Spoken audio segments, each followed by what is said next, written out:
लिखा व्यक्ति ही पंडित का बाप होता है। मेरे ये राष्ट्रपति जी ने बोला था कि पढ़ा लिखा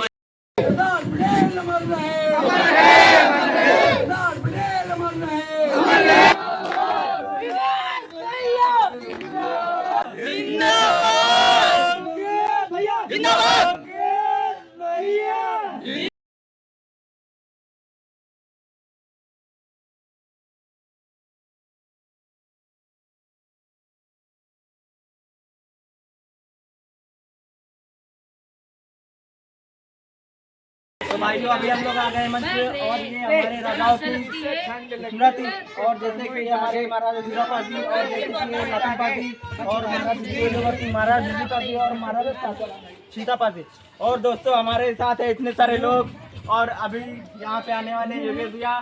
तो बने रहिए वीडियो में अंत तक।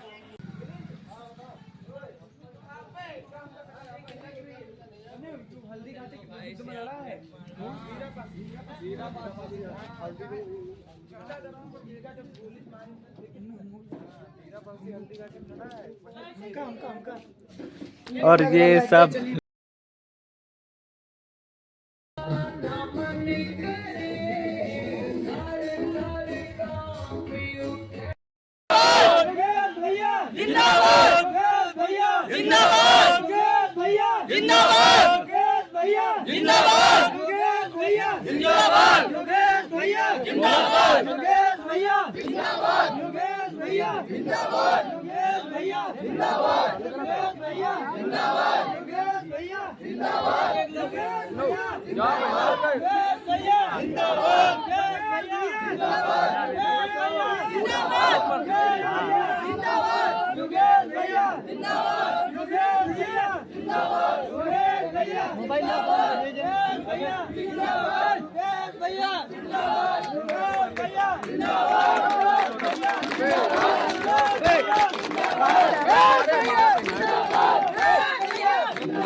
महाराजा लाखन पासी, महाराजा बिजली पासी,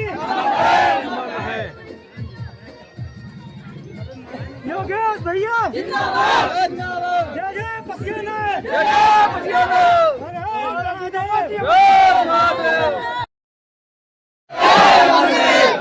भाई गोली अमर रहे, अमर रहे, अमर रहे, रावण का भाई लोधी अमर रहे, अमर रहे, अमर रहे, सरदार पटेल अमर रहे, अमर रहे, अमर रहे, सरदार पटेल अमर रहे, अमर रहे, अमर रहे, शहीद भगत सिंह अमर रहे, अमर रहे, अमर रहे, बाबा साहेब अमर रहे, अमर रहे, अमर रहे, बाबा साहेब अमर रहे, अमर रहे, अमर रहे, मानव समाज जिंदाबाद, जिंदाबाद, जिंदाबाद, मानव समाज जिंदाबाद, जिंदाबाद, जिंदाबाद।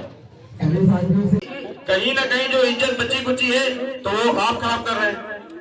अगर जो आप सही एक रास्ता एक टाइम अनुसार हर चीज निर्धारित कर लेंगे तो आने वाला आपका बच्चा वो भी टाइम अनुसार आपको देख के ही काम करेगा आगे।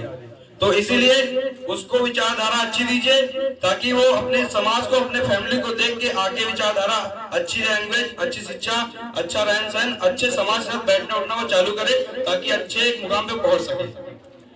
इसी बात को और यहाँ पे एक बात और आती है कि मेरा समाज थोड़ा सा गलत बोला जाता है कि नीच है दलित है शूद्र है। तो उसके ऊपर है कि अगर जो आप सही सुथरे से रहेंगे आप कपड़े सही से पहनेंगे और अच्छे से रहन सहन रखेंगे तो आपको कोई कुछ नहीं कहेगा क्योंकि पढ़ा लिखा व्यक्ति ही पंडित का बाप होता है। मेरे ये राष्ट्रपति जी ने बोला था कि पढ़ा लिखा व्यक्ति ही पंडित का बाप होता है। क्यों बोला था उसका रीजन भी था कि अगर जो आपका बच्चा पढ़ लिख लेगा तो वो शास्त्र शस्त्र हर एक चीज का ज्ञान रखेगा और जब वो रखेगा तभी वो पंडित का बाप कहलाएगा। तो वही बात है, जब पढ़ लिख लेगा तो हर एक चीज कर लेगा, उसको हर एक चीज रास्ते आसान लगेंगे जो आज कठिन लगते हैं।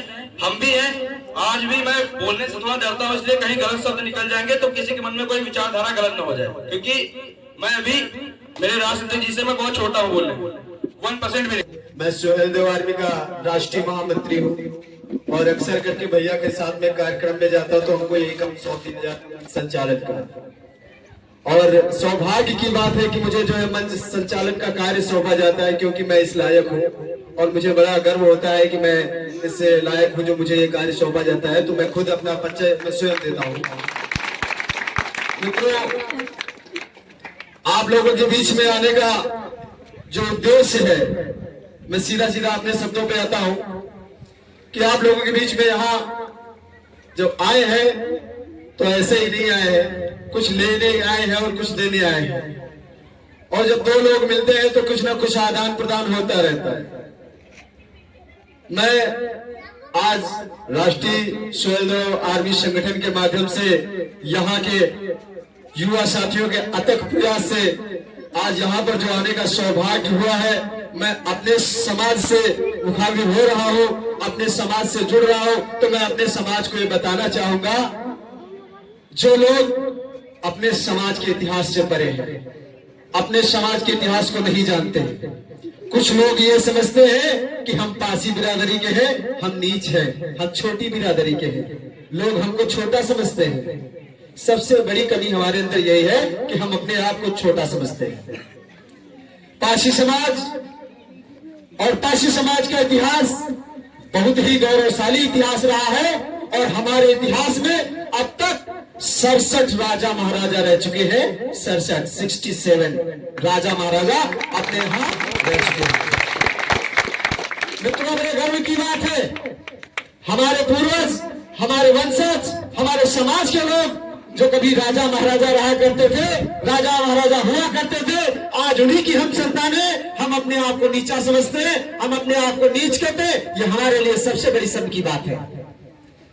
अगर कोई दूसरा कहता है तो उसको हम मुंहतोड़ जवाब दे सकते हैं कि कैसे नीच, कैसे छोटे हैं हम, कैसे छोटे हुए, जब हमारे राजा महाराजा, हमारे पूर्वज राजा महाराजा एक नहीं 67 राजा महाराजा हुए थे, तो हम नीच कैसे हो सकते? हम पासी जाति छोटी कैसे हो सकती है? और पासी जाति कोई छोटी मोटी जाति नहीं, ये लाखों और मार्शल जाति रही है, राजा और महाराजा की वंशज रही है। ये हम सभी को जानने की जरूरत है। आज हमारे समाज के युवाओं से, हमारे समाज का युवा अभी बहका हुआ है, अभी यूं मान लो कि सोया हुआ है, अभी वो इतिहास जानने के लायक है, उसको इतिहास जानने की जरूरत है।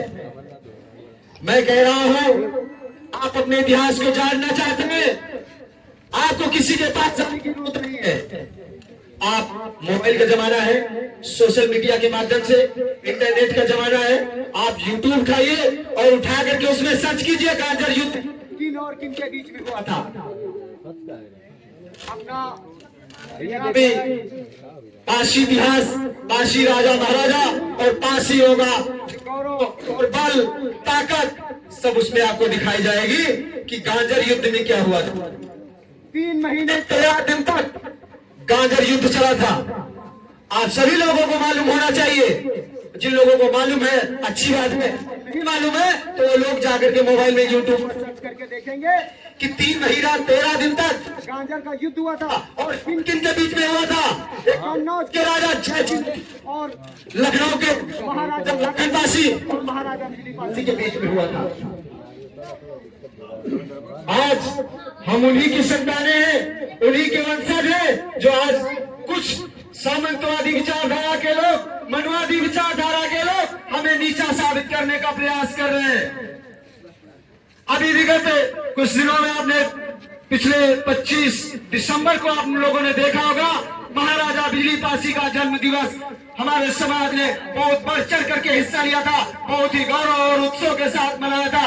वहीं बगल में आप लोगों ने देखा होगा कि देश के यशस्वी प्रधानमंत्री कहे जाने वाले प्रधानमंत्री, उन्होंने प्रेरणा स्थल का जो उद्घाटन किया है, वहां पर कोई बता सकता है कि हमारे समाज का, लखनऊ को बसाने वाला महाराजा लखनऊ को बसाने वाले महाराजा लाखन बासी की मूर्ति क्या कहीं पर उन्होंने लगवाने का काम किया दोस्तों? अगर कहीं किया हो तो कोई हमको बताए। और उन्हीं के चमचे, उन्हीं के गुर्गे हमारे मंचों पर आकर के अपनी गाथा गाते हैं, अपनी सरकार की गाथा गाते हैं कि हम तो काम करते हैं, हम डंके की चोट पे करके काम करते हैं। और उनको अगर कोई कह देता है कि तुमने काम नहीं किया तो उनको उल्टा आरोप उनके ऊपर लगाया जाता है कि तुम ऐसे नहीं वैसे हो।